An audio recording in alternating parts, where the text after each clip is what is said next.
Hello everyone, I am Akili Brown here with John Webster, and welcome to the Daily Deuce. welcome everyone. As you all probably realized, I am not Dante. I think you may have catched on to that after a couple seconds. I have been tapped to come off the bench to replace Dante. He has moved on to greener pastures. But I was told maybe he might join us. Dante has said periodically he will come and give special guest appearances. Okay. So okay. we look forward to that opportunity. We do look forward to Yes. that opportunity. But in the meantime, I'm glad that you're here. Thank you for having me. I appreciate being here. And today we're joining everyone from the Ed Wilhelm Field in beautiful Tacoma Park. Absolutely. Yeah. Absolutely. Wonderful town, Absolutely. wonderful town, wonderful place. Sports, you have some former athletes such as Steve Francis, who yes, made it to if the you all NBA. look in the You've background had there. some very impressive high school teams back in the 80s and the 90s at Montgomery Blair High School.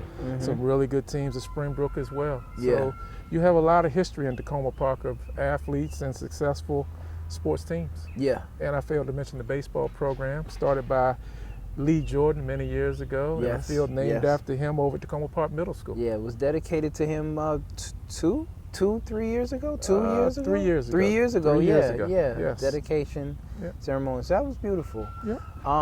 But now let's get into business. Absolutely. And let's talk sports. And for today's show, we are going to start off with the NBA Finals.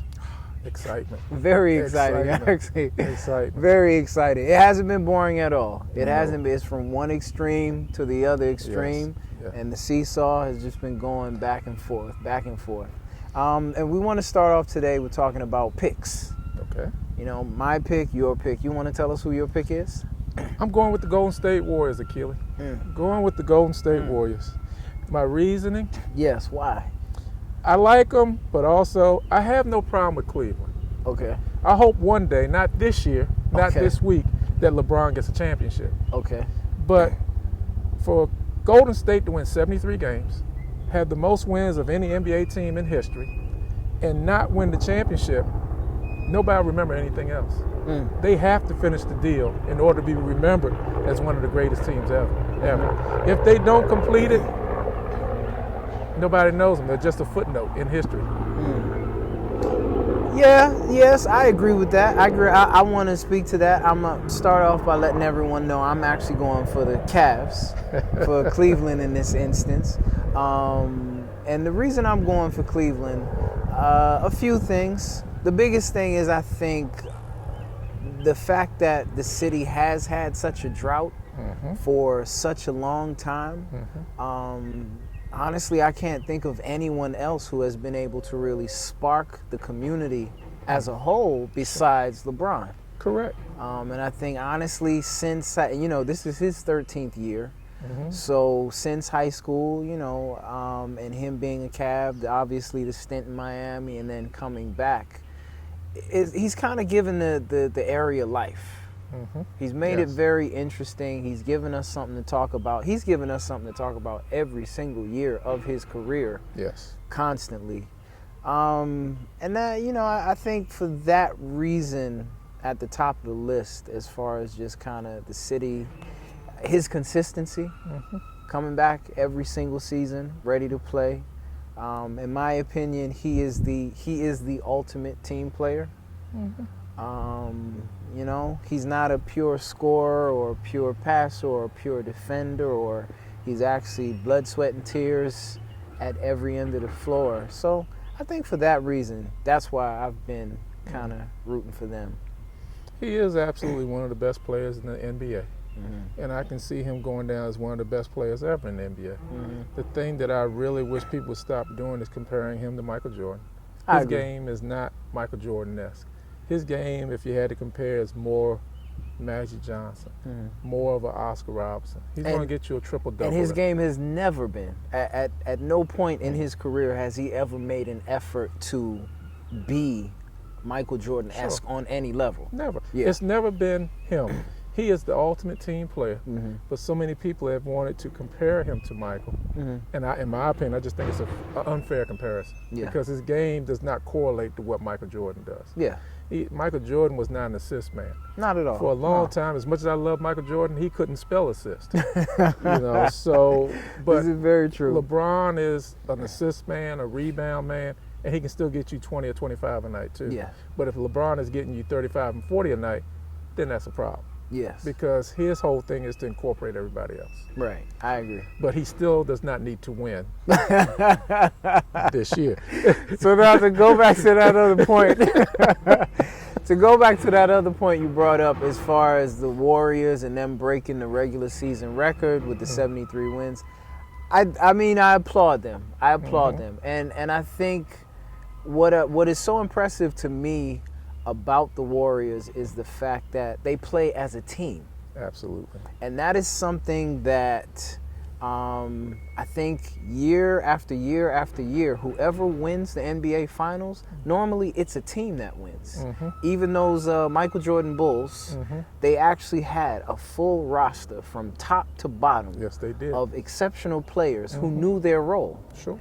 And I think that is really kind of the definition of a team, which they're doing. So I really applaud them for that. You know, if they didn't win the championship this year, they won one last year. Golden State has 2 in the can. You know, they have this record. Yes, people wouldn't remember them as a team that won it all, but they wouldn't be forgotten. They wouldn't be forgotten for multiple reasons. 9 times out of 10, chances are they're going to be back in this position again next year based on the competition that they have in the West. So they'll have another chance. They'll have another chance, but champions are remembered. Mm-hmm. Who was the Super Bowl runner-up 3 years ago? I have no clue. I cannot tell you. Who was the runner-up in the NBA Finals 3 years ago? I would have to really think about that. That's one. my point. Right. They become a footnote. They become a footnote, but for me, the reason they have a championship already, they are actually champions. Agreed, they are.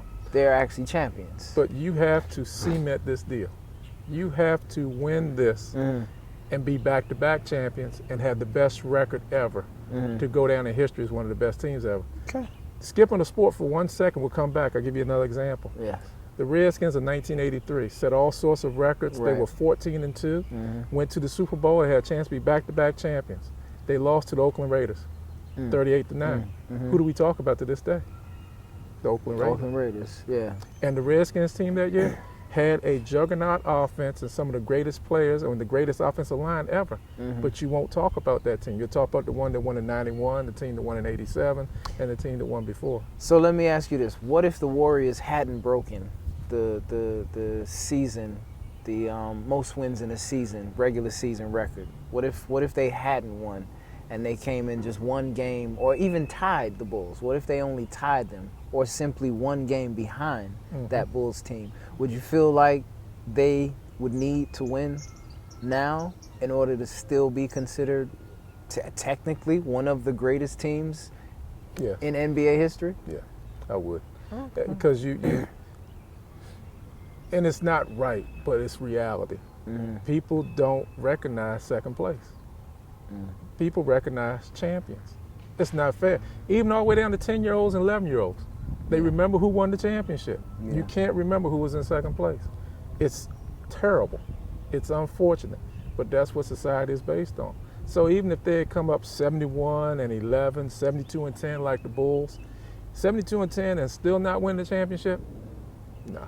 You got a little bit more work to do, buddy. Yeah. You gotta go back and do some more homework. Okay. But by winning the championship, by also having 73 wins, you're getting ready to be one of the best teams ever in history. Okay. But they won't be able to beat my Bulls. Yeah. And that's a topic I think we probably may come back to that after we see the outcome of this finals.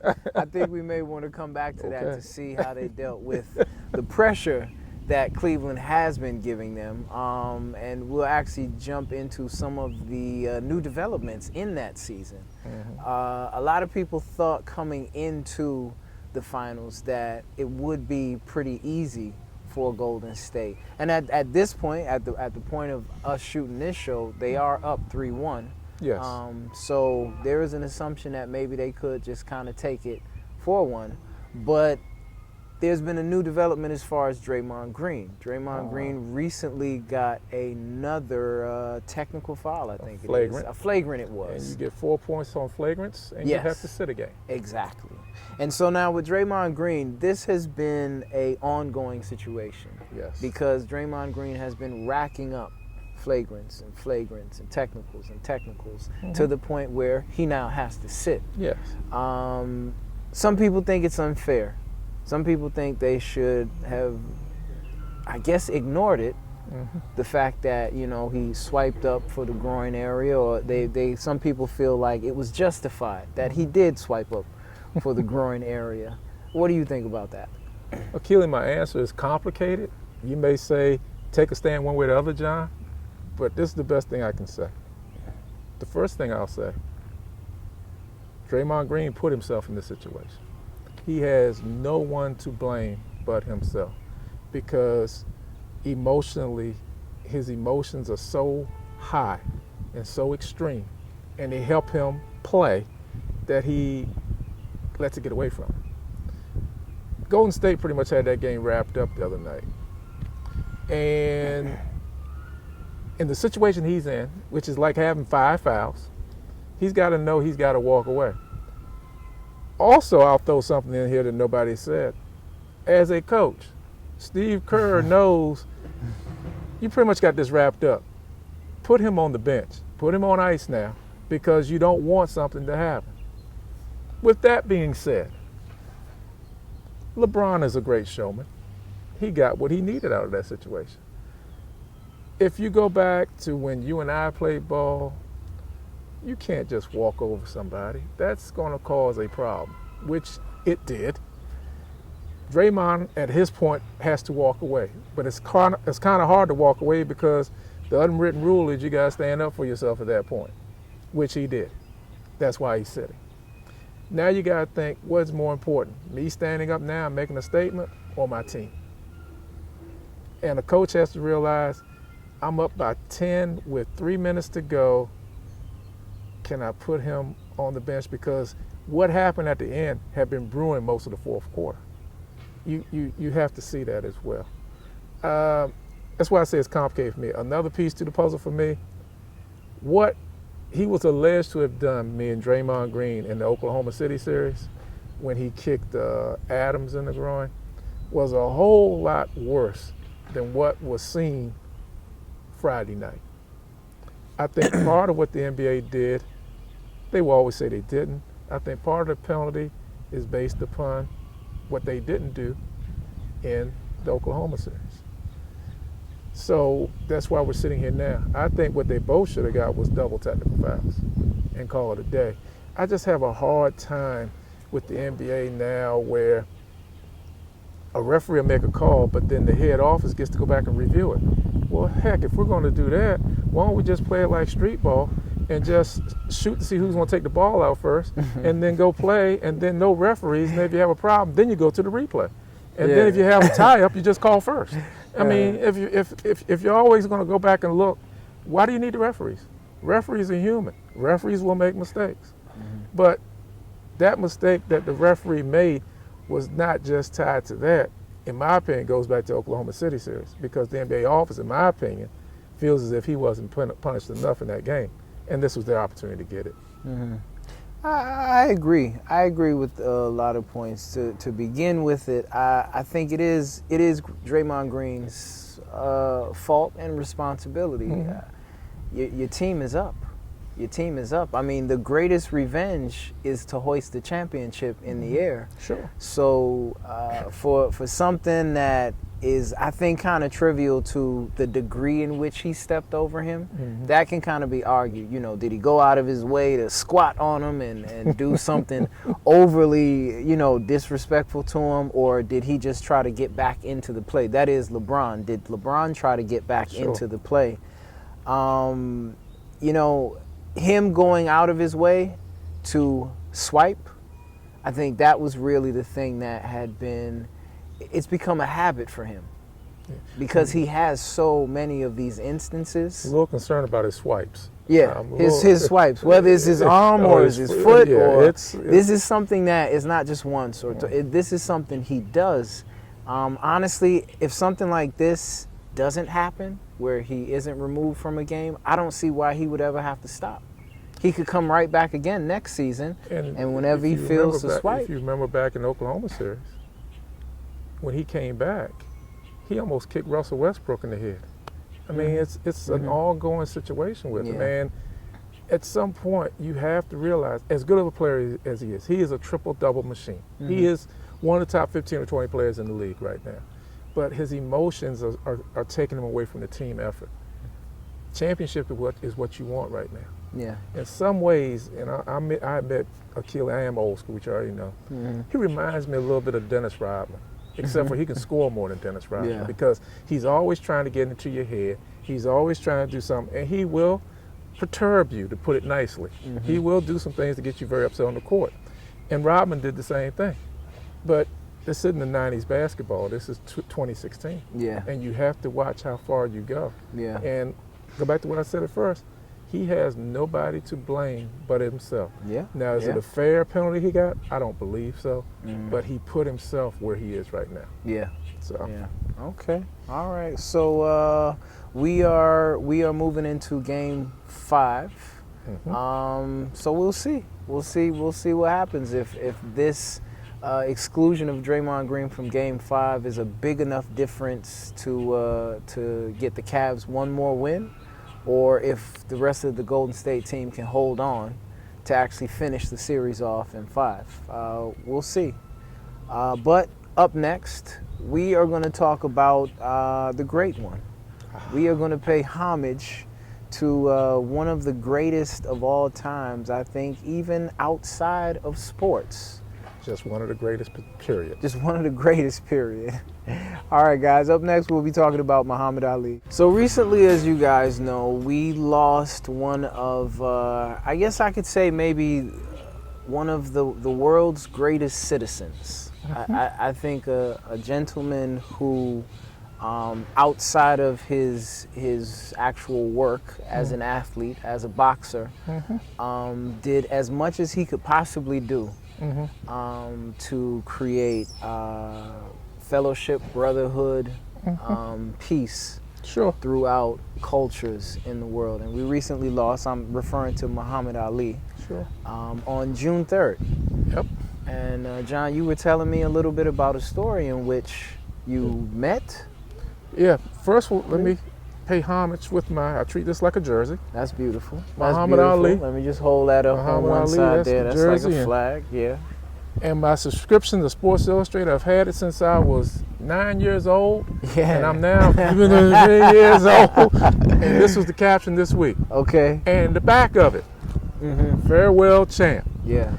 And I tell you, Muhammad Ali is one of the greatest in the world. Not only as a boxer, as you said, statesman, spokesman, he was unbelievable. As a kid, 75, 76, he had a fight here in the area at the old Capitol Center, Landover, Maryland. He fought Jimmy Young, but there was no hotels out in the Largo area then. So everybody stayed at the Sheraton Hotel in New Carrollton. And I was a kid growing up in New Carrollton. So Ali was staying on the top floor and he was training in the Sheraton Hotel. And we wanted to go see him, so we snuck up to the top floor. I guess I was the leader of that because nobody else wanted to go. And I said, yes, we are going to go up there. We got up to the top floor, and nobody wanted to knock on the door. So everybody was starting to walk away except for one smart kid, bullheaded kid, the one you're talking to now. All right. So I knocked on the door, and nobody answered. So we're all getting ready to walk away. The door opens, and we all turn back around. It's Joe Louis. Joe Louis is right there. So Joe Louis is talking to us, and Joe Louis is trying to get me to keep looking at him and talk to me, but I see Ali laying on the bed asleep. So I'm like this, and Joe Louis is blocking me. So Joe Louis told us, he said, well, Ali's asleep now. Won't you come back the next day? Well, Joe Louis went ahead and gave us his autograph that night while we were standing there. Joe Louis, to this day, has the biggest hands I've ever seen in my life. Tremendous, and one of the nicest guys I ever met. So we got Joe Louis's autograph, and we didn't come back that Friday because that was the day of the fight. But we came back that Saturday morning after the fight with Jimmy Young. And Ali came downstairs, and we got Ali's autograph as well, too. So we got Ali's autograph, Larry Holmes' autograph, Don King's autograph. A lot of people we got autographs for that day. Yeah. And to make a long story short, I do not have any of those autographs anymore. I think I shared with our producer John Pitt. Yeah. I had 2 bags on the floor the night before my wedding, and one bag was trash, and the other bag were all my autographs. I had Dr. J's autograph. I had trading cards for baseball, football, basketball, and guess which bag I threw in the trash? So. But I'm still happily married. Yes, all right. But Mrs. Webster, we love you. But that was one of the most neat occasions that I can ever remember. Yeah. Being able to meet him, get his autograph. Larry Holmes was on his undercard back then, got his autograph, Don King's autograph. Yeah. It was unbelievable that weekend. And as you're telling me the story, one of the things that pops out to me is persistence. The fact that you as kids especially you're nervous, intimidated, you're scared, all these situations, but you kind of kept pushing. You kind of kept just trying to knock on one more door, give it one more try. And for me, that's one of the things that I take away the most from Muhammad Ali is the persistence. Sure. As far as, you're in the ring, you're outside of the ring, you're going to have these hurdles, you're going to have these challenges, big, small, but you have to keep going. You got to keep going. You got to keep knocking. And I'll tell you something, man, to be honest with you. At the age of 8 and 9, like when I was 8 when he fought Joe Frazier in 1971, March 9th, March 10th, 1971, you don't realize the significance of it. And you don't realize what this man did when he said he wasn't going to go into the military. He was going to be a conscientious objector. At 8, you don't realize that. And a lot of people when we were young, we thought he was wrong. Later on in life, you realize the magnitude of what he did and how much of a brave man he was, because a lot of times to do what's right, you have to stand alone. And sometimes we don't want to stand alone, because standing alone can be very lonely. And he was willing to risk everything. Think about it. He took 3 years out of his career, the prime of his career, millions of dollars he lost to stand up for something he believed in. How many of us are willing to do that? And be called the names that you're going to be called, be accused of what you're going to be accused of, ridiculed, and people not realizing you were right until 20 or 25 years later. This same man that people criticized, he actually spoke to, I can't even think of who it was, one of the dictators in another country, to get hostages freed.